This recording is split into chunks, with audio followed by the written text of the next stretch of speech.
Қайырлы күн YouTube арнамның көрермендері, бүгін сіздермен өте дәмді әрі жұқа болып шығатын құймақтың рецептісімен бөлісетін боламын. Ол үшін видеоны соңына дейін көріп шығыңыз.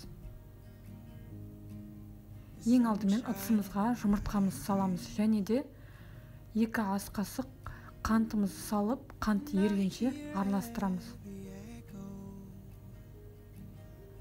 Содан соң сүт құямыз, тағы да араластырамыз.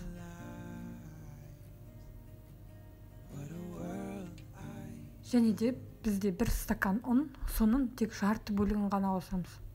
Тағы да араластырамыз.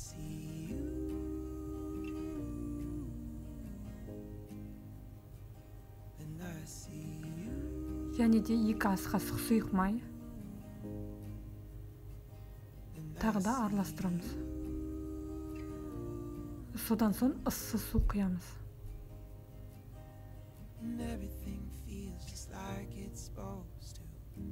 Соңынан ұнның қалған бөлігін қосып, бір келкі етіп, барлығын жақсылап араластырамыз.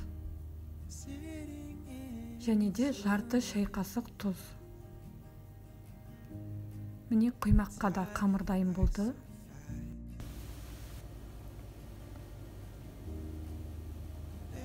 Ендігі кезекте отқа тавамызды қойып, осылай құймақтың қамырын толықтай барлық бөлігіне құйып шығамыз.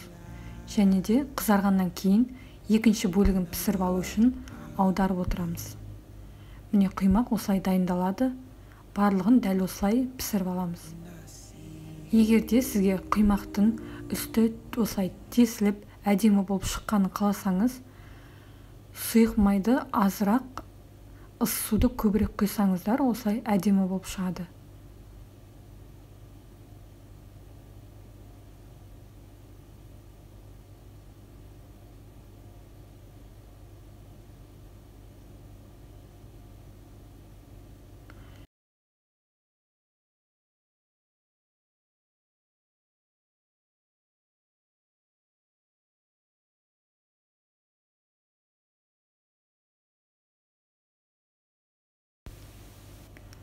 Міне құймақта дайын болды.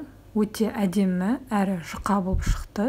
Егер де рецепт ұнаса, каналға тіркеліп, лайк басып, комментарий жазуды ұмытпаңыз.